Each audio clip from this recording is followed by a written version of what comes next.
কিছু কথা বলে সেটা ফেসবুক কমেন্ট বক্সে লিখে নিও।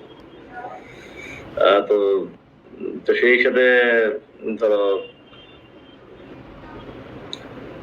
তোমরা ইজিলি বলতে পারো। যেমন আমি কিন্তু দেখছি লেখাটা দেখছি, সবাই লিখছো খুব সুন্দরভাবে, সবাই লিখতেছো, ভালো আছো সবাই, আলহামদুলিল্লাহ। তারপরে আমরা যখন ক্লাসটা নিব একটু মনোযোগ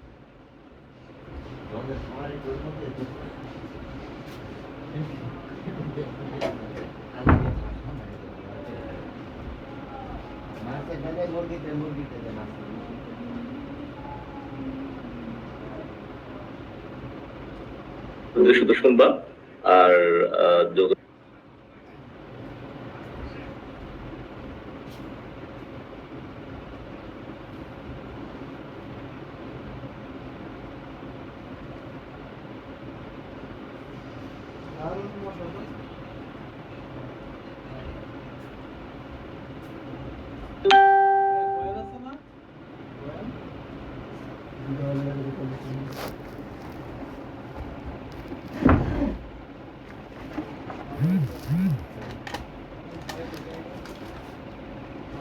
তো যখন আমি ক্লাস শেষ করবো তখন আমি তোমাদেরকে আবার একটা স্কোপ দেব যাতে তোমরা এটা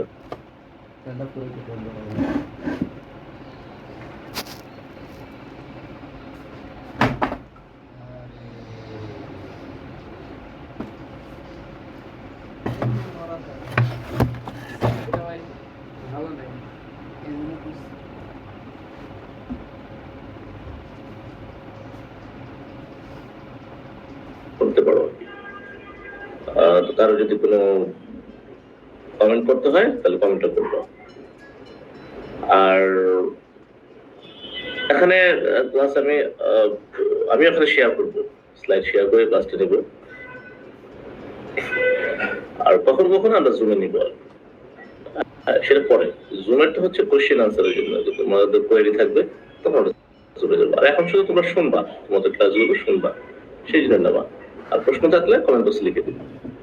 এটা অনেক ইফেক্টিভ। আমরা এর আগের ব্যাচগুলো তো সবাই খুব অ্যাপ্রিশিয়েট করেছে যে এটা করার জন্য।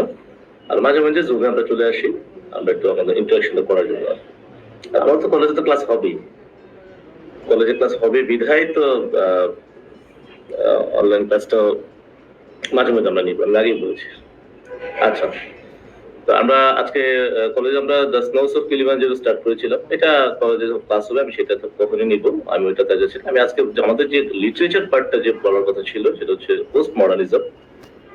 আমি শুধু পোস্ট মডার্নিজমটা আজকে পড়াবো, মানে ইংলিশ লিটারেচার, এটা তোমাদের জানা দরকার। সবাই দেখতে পাচ্ছ? আমি স্লাইড শেয়ার করেছি, আশা করি সবাই দেখতে পাচ্ছ।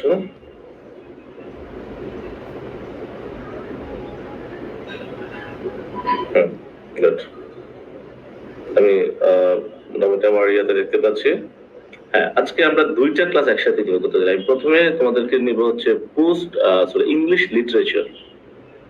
What is English literature? What are the wings of English literature, etc., etc. And then we'll go through postmodernism. So I think in one class we'll finish English literature and postmodernism. And then you will see the scrolling. Scrolling আসতেছে যে English literature and postmodernism. এটা আমরা start করব। Okay. So let's start. That is English literature. Okay. So first of all, what is literature? Literature, a body of written works.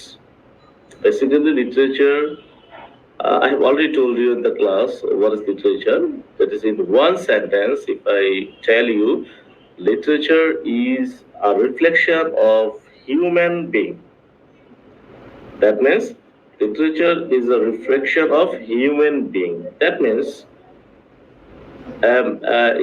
if I talk about the perspective of man's life, that is literature, because it's my life.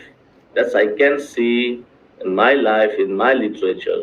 আমি literature পড়ে আমি আমার লাইফটাকে reflect করতে পারছি, আমার লাইফস্টাইলটাকে আমি reflect করতে পারছি। তোমরা যে স্লাইডটা দেখতে পাচ্ছ, আমি যেটা লিটারেচার যে স্লাইডটা দেখাচ্ছি,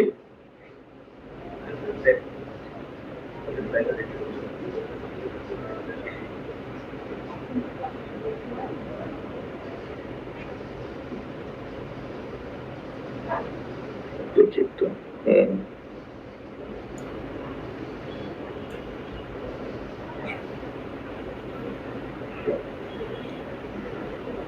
ওকে, ফাইন। সো এই কথাটাই আমি তোমাদের ক্লাসে সেদিন কথা বলেছিলাম। লিটারেচারটা হচ্ছে তোমার একটা হিউম্যান বিং এর একটা প্রতিচ্ছবি। হ্যাঁ, এবার দেখো এখন আমরা কি বলি, সেটা হচ্ছে যে literature body of written words. Basically, this is a written word. You cannot say that you can speak only through literature. No. If you think about the literature, of course, you have to write something else. That's called literature as a bare body of written works. The name has traditionally been applied to those imaginative works of poetry and prose distinguished by the intentions of their authors.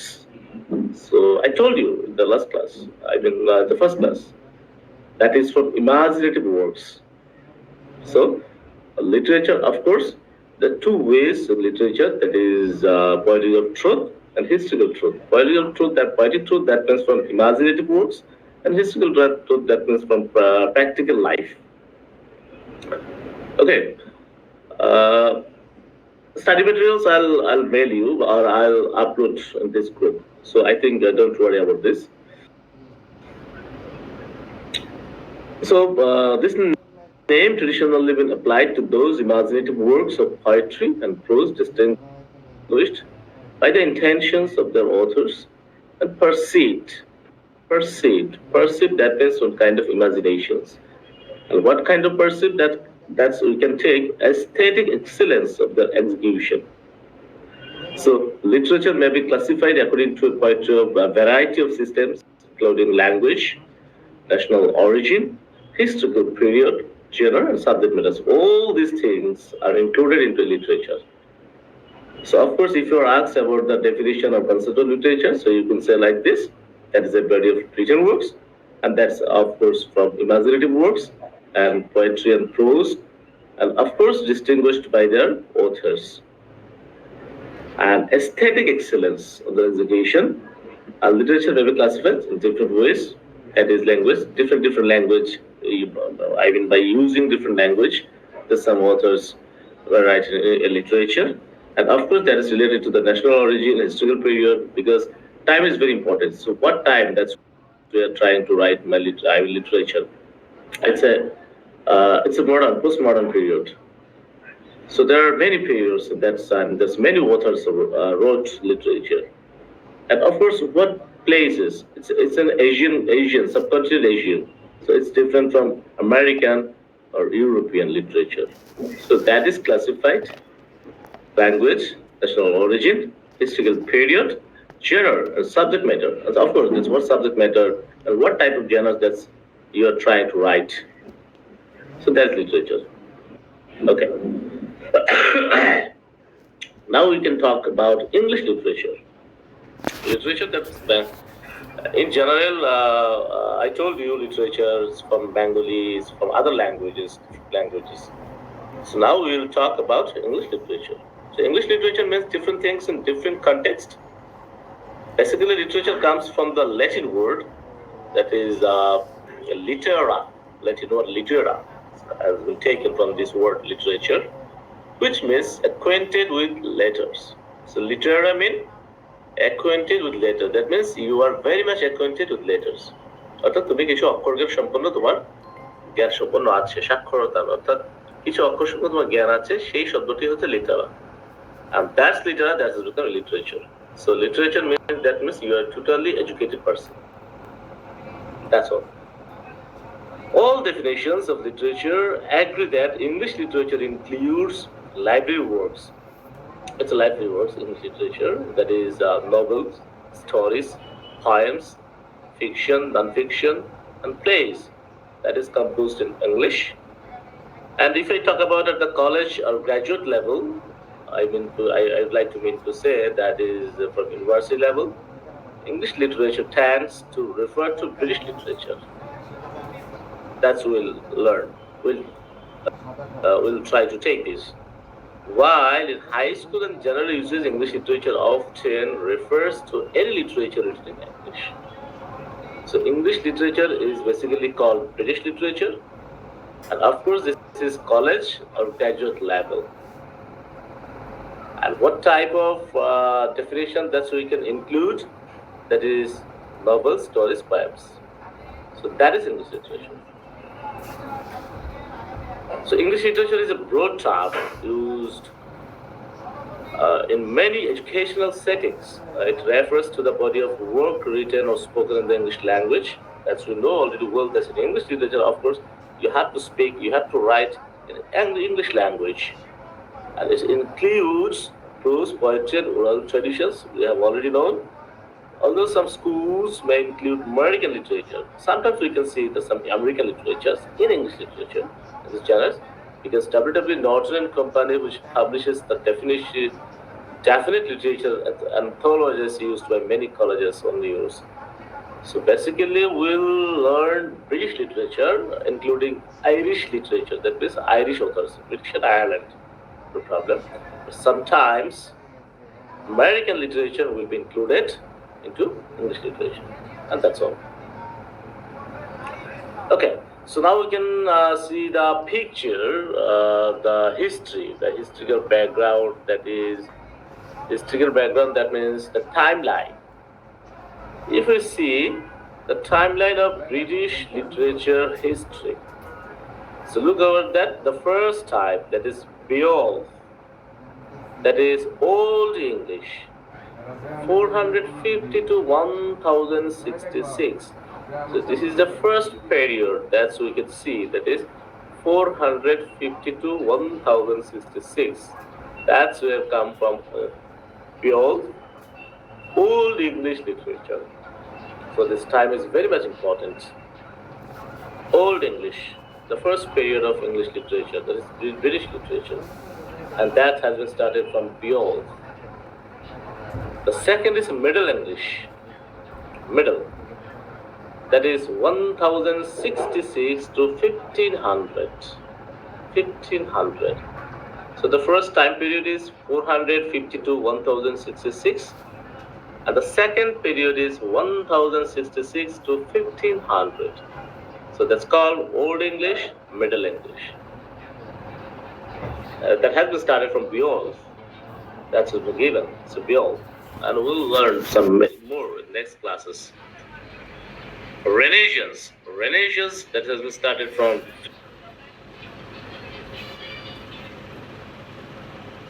1500 to 1660. That's called William Shakespeare's period. It's a Renaissance period.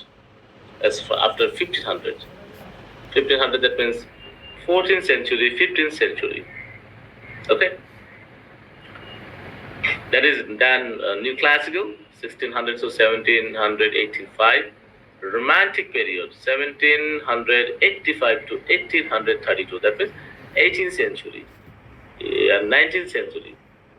And if I talk about, if I can say that is the centuries, that is. Then Victorian period, it's 19th century, Edwardian, Georgian, modern period, that is 20th century, 1914 to 1945. That means 1900 started, that means 20th century. Okay. 1500 started, that means 16th century. 1800 started, that means 19th century. 1700 started, that means 18th century. That has been called in that century. And then the last period, that's called postmodern period, that is 1945 to present. That means 20th century to present. It's going on 21st century. 21st century. So that is postmodern period. That is our part that I'll teach you then in the next time. So that is the timeline of British literature theory. So now let's see the at a glance that some periods of English literature. This I have told you in a chart. So now in detail, Old English period, and that's another name is Anglo-Saxon period.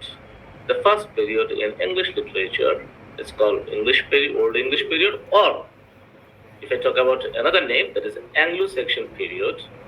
Then Middle English period, Renaissance period, New Classical period, Romantic period, Victorian period, Edwardian period, Georgian period, Modern period, and the last one is the Postmodern period. So in every period that you will find many texts. This period, if I talk about and some periods is very important. That is Romantic period, Victorian period, Modern period, and you will learn from many texts in literature. Okay, so what is only Old English period? That's Anglo-Saxon periods. So the term Anglo-Saxon comes to Germanic tribes. The first is Angles, and the second is Saxons. That's why including Anglo-Saxon period. তাহলে ওই সেকশনে ওই পিরিয়ডে আমরা কোন কোন রাইটারদেরকে আমরা দেখতে পাচ্ছি একটু দেখি আমরা। That is Norman France under William. এখানে অনেক কিছু আছে, আমাদের দরকার নেই, আমরা শুধু জানবো ওই পিরিয়ডে কোন কোন লেখা আছে। যেমন বিওলফ আছে, বিওলফ তোমাদের লিটারেচার থাকতে পারে, বিওলফ এটা তোমার আমরা পড়বো। তারপর হলো তোমার কেইডমন অ্যান্ড সেনিয়লফ, যদি তোমাদের সিলেবাসে থাকে আর এই পিরিয়ডে কয়েকটাই আছে, আরো আছে, দেখা যাক এই পিরিয়ডের কোনো টেক্সট তোমাদের সিলেবাসে আছে কিনা। And then Middle English period. The Middle English period sees a huge tradition of the language, culture, and lifestyle of England, results in what we can recognize today as one modern. A Middle English period, that's we can see that's language, culture related things. এখানে আমরা যেটা most important একটা text আছে তোমাদের সিলেবাসে থাকার কথা, বা না থাকলে তো পরে থাকবে পরে ইয়ারগুলোতে, সেটা হচ্ছে চৌসার। চৌসারটা থাকবে, অনার্সে না থাকবে মাস্টার্সে থাকবে। হ্যাঁ, এই চৌসার আমরা পড়াই, অনেক মাস্টার্সে থাকে। আমি জানি না তোমাদের নিউ সিলেবাসটা আমার এখন ভালো করে জারি করা হয়নি, আছে কিনা তুমি দেখে নিও। ফোর্থ ইয়ার পর্যন্ত চৌসার আছে, তাহলে মাস্টার্স থাকবে। তারপর রেনেসান্স। The Renaissance, এটা খুব ইম্পর্টেন্ট একটা period. The critics and literary historians have begun to call this early modern period. এটা অনেক সময় early modern period বলে, and that has been started from the modernism. Okay, so Renaissance means that means rebirth, যেটাকে আমরা বলি পুনর্জন্ম। এই জন্য এটাকে অনেক সময় আর্লি মডার্ন বলে থাকে। এখানে কয়েকটা এজ আছে, কয়েকটা ছোট ছোট পিরিয়ড আছে। এটাকে বলে Elizabethan age, Jacobean age, the Caroline is the Commonwealth period. এই এজের মধ্যে আমার ডিফারেন্ট অথার আছে, টেক্সট আছে, যেটা তোমরা পড়বা। That's renaissance. তাহলে আমরা একটু দেখি এই পিরিয়ডে, এই এজে আমরা, এই এজগুলোতে আমরা কোন কোন অথারকে পাবো বা আমরা আমাদের সিলেবাসে পাবো। সেটা হচ্ছে যেমন ফার্স্ট ওয়ান ইজ দ্যাট, আমরা যদি if I talk about the drama, তাহলে আমরা পাবো হচ্ছে ক্রিস্টোফার মার্লো, এটা তোমাদের সিলেবাস থাকবে। ওর একটা লেখা। ফ্রান্সিস বেকন তোমরা পড়বা। এডমান্ড স্পেন্সার থাকার কথা, Sir Walter Raleigh course, and William Shakespeare. That's very important, that you will get the many texts from William Shakespeare, and that will be from Elizabethan age and Renaissance period. তাহলে এই পিরিয়ডের মধ্যে এই অথারগুলো আছে, এই অথারগুলোর text তোমাদের syllabus থাকবে, তোমরা পড়বা। এখন একটা ছোট্ট ব্যাখ্যা আছে হিস্ট্রিক্যাল, এটা আমি যাচ্ছি না, এটা কিভাবে নাম বলবো আর কি। যেমন জ্যাকোবিয়ান এজটার নাম হয়েছে কিভাবে, জেমস ওয়ানের নামে। জেমস ওয়ান তখন রাজত্ব করতো ওই সময়, তার নামে হয়েছিল। তখন ওই সময় আমরা একজন গুরুত্বপূর্ণ একজন অথার আছে, আমরা তাকে পেয়েছি, হচ্ছে জন ডানের পয়েন্ট তো থাকার কথা মনে হয় তোমাদের ফার্স্ট ইয়ারে আছে মনে, জন ডানের পাবা, জন ডান পাবা। উইলিয়াম শেক্সপিয়ার, মাইকেল ক্রাইটন, জন ওয়েবস্টার বাবা। It's a different things that you can get the many texts from this period. Commonwealth, I think it's not very important. The New Classical period, basically এখানে কয়েকটা এজে ভাগ করা আছে। New Classical period is also subdivided to ages, including Restoration age, the Augustan age, and the age of sensibility. তাহলে আমরা কোন কোন অথরকে পেয়েছি এই এজগুলোতে? William Congreve, of course you will read the text. John Dryden, satire মানে একটা হাস্যরসাত্মক গল্পের মতো। এই স্যাটায়ার অনেকে লিখেছে, এই স্যাটায়ারটা বেসিক্যালি এসেছে নিউ ক্লাসিক্যাল পিরিয়ডে। অগাস্টাইন এজের দুজন খুব গুরুত্বপূর্ণ অথর আমরা পাবো লিটারেচারে, সেটা হচ্ছে আলেকজান্ডার পোপ আর একজন হচ্ছে জোনাথন সুইফট, ওই যে প্যারাডাইস লস্ট। আলেকজান্ডার পোপ, এই আলেকজান্ডার পোপের একটা টেক্সট টাইম পড়াই থার্ড ইয়ারে তোমার পাবা, সেটা হচ্ছে the rape of the lock. এটা হচ্ছে নিউ ক্লাসিক্যাল পিরিয়ডের অথর। এই পিরিয়ডে অবশ্য অনেক মানে কি বলে এটাকে তোমার এই পিরিয়ডের মধ্যে আমরা কিছু ডিফারেন্ট কিছু বিষয় পাবো, যেমন আলেকজান্ডার পোপের ক্রিটিসিজম। এখানে একটু মডার্নিজমের একটা কিছু ভাব আছে, যেমন এই ওই পিরিয়ডে কিন্তু আমরা দেখবো যে কিছু কিছু নারীদের কিছু কিছু মানে দাম্ভিকতা, অহংকার, এই যে কনসেপ্টটা, এই কনসেপ্টটা that's will find from this period. এই পিরিয়ডে এসে আমরা এই ধরনের কিছু কনসেপ্ট পাবো নারীদেরকে। তার আগে আমরা পিরিয়ড হতে দেখবো যে নারীদেরকে বেশিরভাগ ফোকাস আনা হয় না, তাদেরকে বেশি কেয়ার করা হয় না, কিন্তু এই পিরিয়ডে আবার দেখবো বেশি কি নারীরা একটু এতটাই পাওয়ারফুল, তারা দাম্ভিকতায় চলে যায়। এই বিষয়গুলো এখানে কিন্তু আলেকজান্ডার পোপ বলো, জোনাথন সুইফট বলো, কনলেম কনগ্রিভ বলো, they have tried to show the focus on women. Okay, that's why this period is also very much important. The age of sensibility, it's also very much important. The age that is from Edmund Burke, Henry Fielding, and Samuel Richardson's Thomas Smollett, and Lawrence Stern, and William Cooper and Thomas Percy. That's the red color that I have shown you, Edmund Burke and Henry Fielding. That's very much important author for you, and that's you will find the text in your syllabus. Edmund Burke একটা text হয়তো তোমাদের syllabus থাকবে, Henry Fielding একটা text তোমাদের syllabus থাকবে। The romantic period is very much important, very important for English literature students. So basically, this beginning date for this romantic period is often debated. এটা নিয়ে আরো debate আছে যে basically কবে থেকে রোমান্টিক পিরিয়ড স্টার্ট হয়েছে। যাক, আমরা ওদিকে এতটা ডিসকাশনে যাচ্ছি না, আমাদের দরকার হচ্ছে রোমান্টিক পিরিয়ডটা কি। রোমান্টিক পিরিয়ডটা কেউ বলে 1785, কেউ বলে 1789, কেউ বলে 1798, কেউ বলে আর কি। তো বেসিক্যালি এটার স্টার্ট হয়েছিল ফ্রেঞ্চ রেভলিউশন যখন স্টার্ট হয়েছিল, ফ্রেঞ্চ রেভলিউশন থেকে রোমান্টিক পিরিয়ডের জন্ম। তখন থেকে কিছু অথর এই জায়গায় চলে আসে রোমান্টিক পিরিয়ডে। আমরা এটি আপাতত জানি ফ্রেঞ্চ রেভলিউশন। তো তখন আমরা কোন অথরের বই দেখতে পাই রোমান্টিক পিরিয়ডে? William Wordsworth. Of course, you'll find many poems William Wordsworth, আর এটা হচ্ছে Samuel Taylor Coleridge, that is S T. Coleridge. এই দুইজনের টেক্সট দিয়ে বেসিক্যালি 1798 থেকে রোমান্টিক পিরিয়ডের যাত্রা শুরু, এবং সেখানে আমরা দেখতে পাই যেমন এস.টি. কলরিজের লিরিক্যাল ব্যালান্স, এটা দিয়ে শুরু হয় রোমান্টিক পিরিয়ডের যাত্রা, আর উইলিয়াম ওয়ার্ডসওয়ার্থের। তারপরে আস্তে আস্তে আস্তে অনেক ক্রাইটেরিয়া আছে, এবং তোমরা দেখবে আরো অনেক অথর পাবো। কি কি অথর পাবো? ওয়ার্ডসওয়ার্থ বলেছি, কলরিজ বলেছি, উইলিয়াম ব্লেক রোমান্টিক পিরিয়ডের একজন অথর, লর্ড বাইরন, আমি সেকেন্ডারি পড়েছি লর্ড বাইরনের একটা author, John Keats, I mean the love poet John Keats. আর ওয়ার্ডসওয়ার্থ বলছি nature poet, Charles Lamb, Mary Wollstonecraft, and Percy Bysshe Shelley. The red color authors are very much important for you because you have the text. Wordsworth, Coleridge, William Blake, Lord Byron, John Keats, and Percy Bysshe Shelley. That means Shelley. They are the romantic authors, and that's you have the text in your syllabus. Okay. আমরা বেশি detail যাব না। The Victorian period also very much important. In this period, এই টার্মটা হয়েছে basically queen Victoria ছিল। তোমরা দেখেছো যে পুরান ঢাকায় একটা ভিক্টোরিয়া পার্ক আছে জগন্নাথ ইউনিভার্সিটির সামনে। এই যে কুইন ভিক্টোরিয়া নাম অনুসারে কিন্তু ভিক্টোরিয়ান পিরিয়ডের নামকরণ হয়, যখন ব্রিটিশের শাসন করেছিল। বেশি না, 1832 এই পিরিয়ডটা, 19th সেঞ্চুরিতে।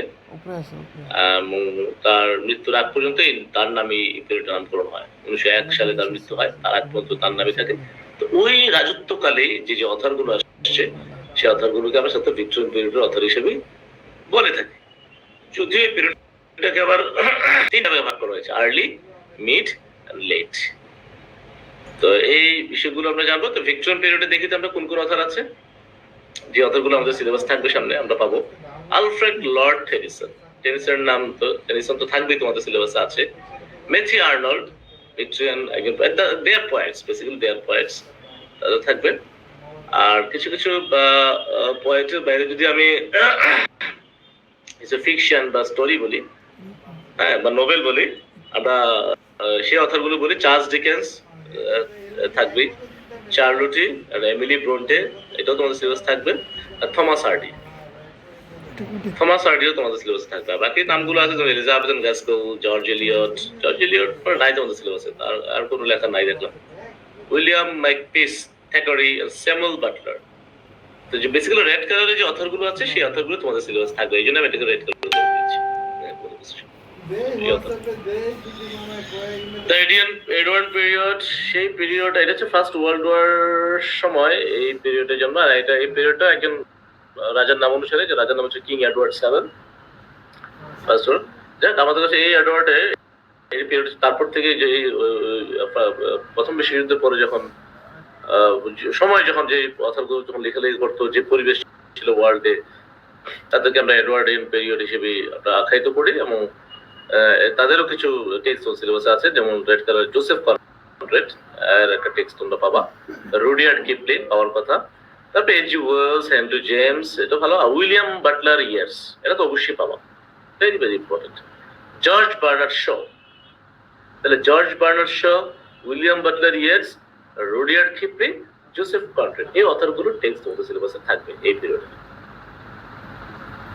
জর্জিয়ান পিরিয়ড, রাজা জর্জ 5 তার নাম অনুসারে হয়েছে ওই সময়। এখন অনেক অথর আছে, তবে so far I know there is no syllabus in your text from the Georgian period. Georgian period এর কোনো অথরের কোনো সিলেবাসের মধ্যে তোমাদেরকে দেওয়া হয়নি আর কি। তারপর আমি কয়েকজন দুইজন ইম্পর্টেন্ট অথরের নাম দিয়েছি, Ralph Hudson and Edward Marsh. so far I know syllabus, তাদের তো কোনো সিলেবাস দেওয়া হয়নি। নিউ সিলেবাস দেওয়া আছে কিনা জানি না। Edward, Georgian period, the King George. Modern period, that's a very important. Modern period. So this modern period traditionally applies to works written after the start of First World War. দ্বিতীয় বিশ্বযুদ্ধ, প্রথম বিশ্বযুদ্ধ যখন শুরু হয় তারপর থেকে মডার্ন পিরিয়ডের আবির্ভাব, যেখানে আমরা অথরগুলো পেয়েছি। অলরেডি আমি কিছুটা একটু আলোচনা করছি এডওয়ার্ড পিরিয়ড, এটাও একটা পার্ট। যেমন এখানে ডাব্লিউ ইয়েস বলেছি আমি, ভার্জিনিয়া উলফ, তারও থাকবে, ডিএইচ লরেন্স, তোমাদের সিলেবাস থাকবে, জোসেফ কনরেড। জোসেফ কনরেড আমি একটু বলেছি, তারপর এটা আমি দিয়ে দিলাম আবার। তারপর হচ্ছে ইএম ফরস্টার, তোমাদের সিলেবাসে আছে, ডাব্লিউ বি ইয়েস তোমরা পাবা, টিএস এলিয়ট, আর কি বলা লাগে তো বুঝতে পারতেছো, টিএস এলিয়ট পাবা। তারপর ডাব্লিউ.এইচ. অর্ডেন, সেও মডার্ন পিরিয়ডের একজন ভালো, এটা মানে মাস্টার্সে পাবা ডাব্লিউ। আর ফার্স্ট ইয়ারে মনে হয় একটা পয়েম বলা পাওয়ার কথা, জর্জ বার্নার্ড শ। ওকে, এই অথরগুলো তোমরা সাধারণত এই মডার্ন পিরিয়ডের অথরগুলো তোমরা ইয়েতে পাবা, হ্যাঁ।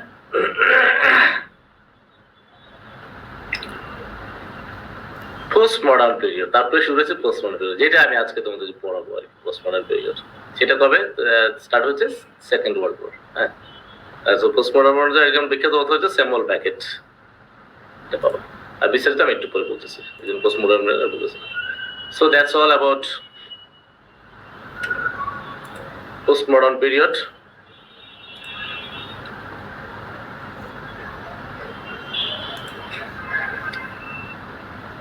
Now let's see from postmodern period. আমি এটা এখনই শেষ করে দিব, আজকে শেষ করে দিব। কি বলো সবাই? postmodern এখন শুরু করে দিই নাকি অন্য একটা ক্লাসে করবো?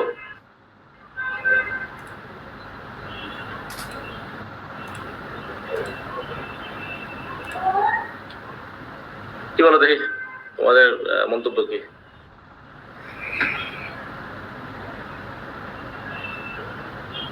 ক্লাস কোন দিন হয় সেটা, এটা অনলাইন ক্লাস না, অফলাইন ক্লাস তো কলেজে রুটিন অনুসারে হচ্ছে। আর অনলাইন ক্লাসটা হচ্ছে যেমন আজকে কলেজে ক্লাস হচ্ছে না, হ্যাঁ, আমার সাথে ক্লাস ছিল একটা ফার্স্ট ইয়ারের। আর যেহেতু কলেজে আমার কাছে পরীক্ষা ডিউটি নাই, ক্লাসও হচ্ছে না, এই জন্য বাসায় আছি, এই জন্য আমি তোমাদের অনলাইনে নিচ্ছি। এইভাবে আমরা যখন সুযোগ পাবো অনলাইন ক্লাস থেকে।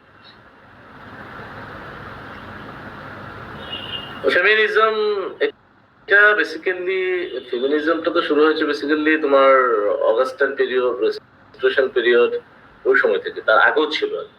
There's no specific way that you'll find from feminism. Okay. Please save the video. না, ভিডিও অটোমেটিক্যালি গ্রুপে আপলোড হয়ে যাবে। আমি এটা লাইভে নিচ্ছি তো, তারপরে আমি গ্রুপে আবার পোস্ট করে দেবো। এখন কি এখন শেষ করে দেবো নাকি পোস্ট মডার্নটা স্টার্ট করবো? আচ্ছা, আপলোড দিয়ে দেবো, এটা চিন্তা করতে না। অনেকে বলতেছে শেষ করে দিন আজকে, আবার অনেকে বলতেছে যে শুরু করেন। তো এক একজন এক এক মতামত। না, ইচ্ছা তুমি যদি বলো পোস্ট মডার্নিজমটা নেক্সট ক্লাসে পড়বো, আমি নেক্সট ক্লাস নিবো, সমস্যা নেই। আর যদি মোটামুটি ইংলিশ লিটারেচার একটা ধারণা দিয়েছে আর কি। আচ্ছা ঠিক আছে, সবাই বলতেছে কেউ শুরু করে দেন, কেউ শেষ করে দেন। না, কোশ্চেন কিভাবে হবে সেটা তো ডিপেন্ড করতেছে তোমাদের সিলেবাসে প্যাটার্নই বলা আছে, যেমন what is literature, like the characteristics of modern literature, এভাবে কোশ্চেন আছে তোমাদের তো সব ইয়ে করে।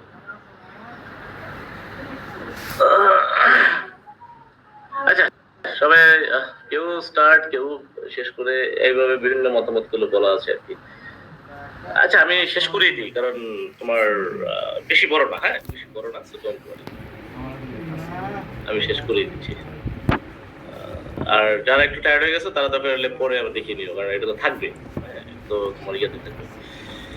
ওকে, দেখো পোস্ট মডার্ন লিটারেচার, হ্যাঁ what is post modern literature? নামটা তো বোঝাই যাচ্ছে, মডার্নের পরে পোস্ট মডার্ন। তো প্রথম বিশ্বযুদ্ধের সময় থেকে কিন্তু বেসিক্যালি রোমান্টিকটা স্টার্ট হয়েছে, আমরা একটু আলোচনা করেছিলাম। আর দ্বিতীয় বিশ্বযুদ্ধের সময় কিন্তু পোস্ট মডার্নের যাত্রা শুরু, যেটা এখন পর্যন্ত বিদ্যমান আছে। যেমন বলা আছে, the term postmodern literature is used to describe certain tendencies in post World War II literature. একটা যুদ্ধ হলে কিন্তু অনেক চেঞ্জ হয়ে যায়, মানে চিন্তা চেতনা অনেক কিছু চেঞ্জ হয়ে যায়। আমাদের দেশেও যুদ্ধের আগে কিন্তু আমরা এক ধরনের চিন্তা চেতনা ছিল, এখন কিন্তু আমরা নিজেরা স্বাধীন, অন্য চিন্তা করি, এরকম। So it is both a continuation of the experimentation of modernist writers. যারা মডার্ন রাইটাররা আছে তাদের যে কিছু এক্সপেরিমেন্ট আছে, এটা কন্টিনিউয়াস অবস্থায় চলে আছে। যেমন ধরো প্যারাডক্স লিখছে অনেকে, কোশ্চেনেবল লেটার্স হিসেবে কাজ করতেছে, ফ্র্যাগমেন্টেশন বৃদ্ধিতে কাজ করতেছে, কিভাবে ভাগ ভাগ করে আমরা আমাদের জাস্টিফিকেশনটা আমরা এক্সপোজ করবো। That's why, and that is one kind of reaction that's will find from enlightenment ideas simplicity in modernist literature. তার মানে মডার্ন লিটারেচারের একটা রিঅ্যাকশন কিন্তু পোস্ট মডার্নে, if I talk about modern literature. So post modern literature like post modernism, আমরা যেভাবে বলি post modern লিটারেচারটাই post modernism as a whole concept that is difficult to define, but there is a little agreement on the exact characteristics, scope and importance of postmodern literature. তার মানে modern থেকে কিন্তু পোস্টমডার্নটা চলে এসেছে। তাহলে এবার কিভাবে চলে আসছে, বিষয়টা কি? এটা তো বলছি যে পোস্টমডার্নটা হচ্ছে পুরো বিষয়, যেটাকে আসলে মডার্ন যেটুকু বলি তার থেকে ভাস্ট অংশ পোস্টমডার্নটা বলবো। আর এখানে আমরা কিছু কায়োটিক ওয়ার্ড ইউজ, মানে মডার্নে যেই অথর ইউজ করছে, পোস্ট মডার্নে এসে কিছু কায়োটিক ওয়ার্ড ইউজ করেছে। মডার্নে এসে মডার্নের বিষয়গুলো অনেকগুলো এখানে অ্যাবেন্ডন করে কিছু নতুনত্ব আনার চেষ্টা করতেছে পোস্ট মডার্নে এসে। That's call the parody of the Quest. Query থাকে, সেই কোয়েরিটা আমরা পোস্ট মডার্ন এসে পেয়েছি। দেখো পোস্ট মডার্ন লিটারেচারের ক্যারেক্টারিস্টিক্স গুলো কি কি একটু দেখো, স্টেপ বাই স্টেপ দিয়েছি আমি। এটা হচ্ছে এটার মধ্যে প্যারোডি আছে, প্লে আছে, ব্ল্যাক হিউমার আছে, প্যাস্টিক আছে, নন লাইনার আছে, ফ্র্যাগমেন্টেড ন্যারেটিভস আছে, অ্যাম্বিগুইটিস আছে, আনসার্টেনিটিস আছে, কনস্পাইরেসি আছে, প্যারোনিয়া আছে, ironic detachment, that's linguistics innovations, that's you can find, and postcolonialism যদি আমরা বলি সেটাও পাচ্ছি এখানে, গ্লোবাল ইংলিশ। এই বিষয়গুলো পোস্ট মডার্ন লিটারেচার আমরা পেয়েছি, যেখানে তোমার অনেক ধরনের কনফিউশন থাকবে, অনিশ্চিত থাকবে, ষড়যন্ত্র আছে, আইরনিকের কথা বলছি। আমরা যদি লিঙ্গুইস্টিক্যালি যদি কিছু চিন্তা করি, কিছু নিউ নিউ ওয়ার্ড, এটার একটা ইনোভেশন, নতুনত্ব আনার চেষ্টা করেছে এই পোস্ট মডার্ন এসে। পোস্ট মডার্ন হচ্ছে হিউমার পেয়েছি আমরা মডার্নে বা অন্য জায়গাতে, এখানে একটা ব্ল্যাক হিউমার পেয়েছি, যে হিউমারের মধ্যে একটা নেগেটিভিটি আছে। এখানে আমরা অনেক ধরনের প্যারোডি পেয়েছি, অনেক কিছু পেয়েছি পোস্ট মডার্নে। জাস্ট এই জিনিসগুলো মনে রাখলে হবে যে পোস্ট মডার্নে এসে কি কি চেঞ্জ আসছে, কি কি রেভলিউশন এসছে, ঠিক আছে? তাহলে আমরা মডার্নের সাথে পোস্ট মডার্নিজম যদি একটু কম্পেয়ার করি, কি হয়, মডার্নটা কি আপ টু ডেট, আর মডার্নিজম ফিক্সড ইন টাইম, এটা তার টাইম ফিক্স থাকে। আর মডার্নের মধ্যে হচ্ছে স্পেসিফিক লিটারারি স্টাইল আর স্টাইলস থাকে, ঠিক আছে? তাহলে মডার্নিজম এই বিষয়গুলো যদি আমরা বলি, মানে এখানে মডার্ন আর মডার্নিজম, আমরা পোস্ট মডার্ন আর পোস্ট মডার্নিজম বলছি আর কি, একটু পার্থক্য আছে। এটা তো তোমাদের বুঝতে একটু সমস্যা হবে। আমি জাস্ট একটু বলে দিই, সেটা হচ্ছে যে মডার্নিজম আর পোস্ট মডার্নিজম পার্থক্য। মডার্নিজমটা হচ্ছে বেসিক্যালি 19th সেঞ্চুরি শেষের দিকে এটা স্টার্ট হয়েছে, আর 20th সেঞ্চুরির শুরুতে। আর পোস্ট মডার্নিজম 20th সেঞ্চুরির মাঝামাঝিতে। আর মডার্নিজমটা হচ্ছে প্রথম বিশ্বযুদ্ধের পরে, আর মানে এটার ইনফ্লুয়েন্সে হয়েছে, এটা প্রভাবে। আর পোস্ট মডার্নিজম হচ্ছে দ্বিতীয় বিশ্বযুদ্ধ। পার্থক্য বুঝে গেছে? আর মডার্নিজমটা হয়েছে সাধারণত তোমার বিভিন্ন যে যৌক্তিক লজিক্যাল জ্ঞান অর্জনের যে বিষয়টা, এইটাকে বেস করে চিন্তা করা হয়েছে। আর এখানে তোমার পোস্ট মডার্নের মধ্যে কিন্তু জ্ঞান অর্জন বলো, যৌক্তিকতা চিন্তা করে নাই, চিন্তা করে নাই, সেখানে চিন্তা করেছে কি এটা সবসময় রিজেক্ট করেছে, যৌক্তিকতাকে রিজেক্ট করেছে। এখানে শুধু আনার চেষ্টা করেছে যে unscientific, there is no scientific, এই চিন্তাটা করে পোস্ট মডার্নিজম এসছে। ওকে। আর মডার্নিজম তোমার গল্প উপন্যাসের যে যে রীতিনীতিগুলো আছে এগুলোকে মানে নাই। পোস্ট মডার্নিজম কি করেছে, একটা মিক্সচার নিয়ে আসছে, যেটাকে আমরা বলি রিমেক্স, একটা রিমেক্স করার চেষ্টা করেছে পোস্ট মডার্নিজম। এখানে কিছু ইয়া দেওয়া আছে, মডার্নিজমে কি কি ওয়ার্ড কি কি দেওয়ার চেষ্টা করেছিল। যেমন মডার্নিজমে অবজেক্ট ইউজ করেছে, আর পোস্ট মডার্নিজমে ইমেজ ইউজ করেছে, অবজেক্ট কি করেনি, সিম্বলাইজ করার চেষ্টা করেছে। মডার্নিজম সিম্বলাইজ করার চেষ্টা করেছে, কগনিটিভ করার চেষ্টা করেছে। মডার্নিজম রিয়েলিটি ট্রুথ আনার চেষ্টা করেছে। আর এখানে পোস্ট মডার্নিজম হচ্ছে হাইপাররেল হাইপোথিসিস করার চেষ্টা করেছে, এটা গেসিং করার চেষ্টা করেছে। কিন্তু অনেক ধরনের পার্থক্য আছে। মডার্নিজমের সময় দেখেছি ইকোনমিটারে ফোকাস করেছে, আর পোস্ট মডার্নিজম কালচারটাকে ফোকাস করেছে। মডার্নে সায়েন্সকে ফোকাস করার চেষ্টা করেছে, পোস্ট মডার্নে হিউম্যানিজমকে ফোকাস করার চেষ্টা করেছে। এই ধরনের অনেক কিছু ডিফারেন্স গুলো এখানে আছে পোস্ট মডার্নিজম। এখনো সেই একই কথা বলা আছে। যেমন মডার্নে শুধু একটা ফ্যামিলিকে নিয়ে চিন্তা করেছে, পোস্ট মডার্নে অনেক ফ্যামিলিগুলোকে নিয়ে কথা বলার চেষ্টা করেছে। এখানে তোমার মডার্নে বলেছে এডুকেশনের রোল কি, আর পোস্ট মডার্নে এসে বলতেছে এডুকেশন কিসের জন্য। এই যে পার্থক্যগুলো, এই পার্থক্যগুলো বুঝতেই হবে। তারপরে মডার্ন থেকেই কিন্তু পোস্ট মডার্ন এসছে, মডার্নটাকে ওভারটেক কিন্তু পোস্ট মডার্নে অনেক কিছু পোস্ট মডার্নে আছে, এবং সেই মডার্নের অনেকগুলোকে আপডেট করে বা কিছু কিছু ডিনাই করে পোস্ট মডার্নটাকে ক্রিয়েট করা হয়েছে। অতটুকু মনে রাখতে হবে। এই হচ্ছে পোস্ট মডার্ন। আমাদের আর কিছু দরকার নেই। এবার বলো, if you have any question, এবার বলো তোমাদের যদি কোনো কোনো কোনো প্রশ্ন থাকে।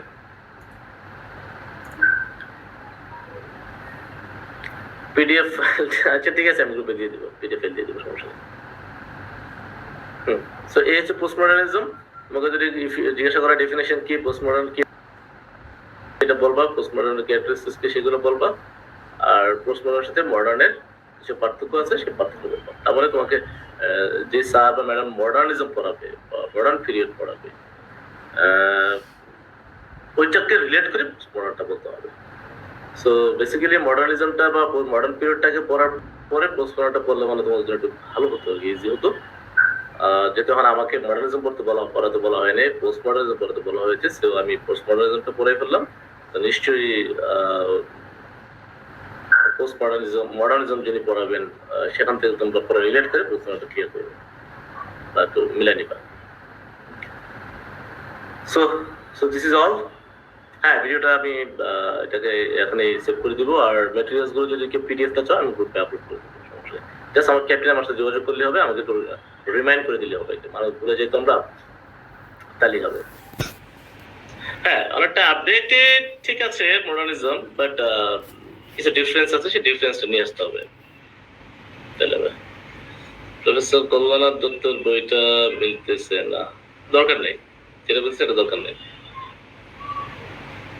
তাহলে হবে। আমরা কলেজে নেক্সট উইকে যে ক্লাস আছে সেই ক্লাসে আমরা ওখানে দ্য স্নোস অফ কিলিমাঞ্জারো শেষ করব। আর দ্য স্নোস অফ কিলিমাঞ্জারো একটা ক্লাসও আমি এখানে যে অনলাইনে নিব, আমার কাছে একটা স্লাইড আছে সবগুলো অনলাইন, সেগুলো তো আমি দেখাবো তোমাদেরকে ক্লাসে, যেটা আমাদের যতদিন পর্যন্ত আমরা প্রজেক্টটা না ঠিক করতে পারতেছি ততদিন পর্যন্ত করতে পারছি, তো সেটা করবো। সো আমাদের আগামী ক্লাসে আমরা মানে কলেজের মধ্যে আমরা দ্য স্নোস অফ কিলিমাঞ্জারোটাই পড়বো। তারপরে আবার একটা সুযোগে যদি আমরা অনলাইন ক্লাসটা যখন আমি নিব, তখন আবার আমি এভাবে স্নোস অফ কিলিমাঞ্জারো অনলাইনে একটা ক্লাস নিয়ে দিব। আর অনলাইন ক্লাসে কোনো ফিক্সড টাইম নাই, সেটা আমি যখন আমরা গ্যাপ পাবো, সুযোগ পাবো, বন্ধ থাকবে, তখন আমি আগের দিন জানিয়ে দিব যে অনলাইন ক্লাস হবে। That's all. এটা কিভাবে না আমি গ্রুপে আপলোড দিয়ে দিব, জাস্ট আমাকে ক্যাপ্টেন আমার সাথে যোগাযোগ করবে, স্মরণ করে দিলে আমি সুযোগ করে দিয়ে দিব। সো ঠিক আছে, সবাই ভালো থেকো, আল্লাহ হাফেজ।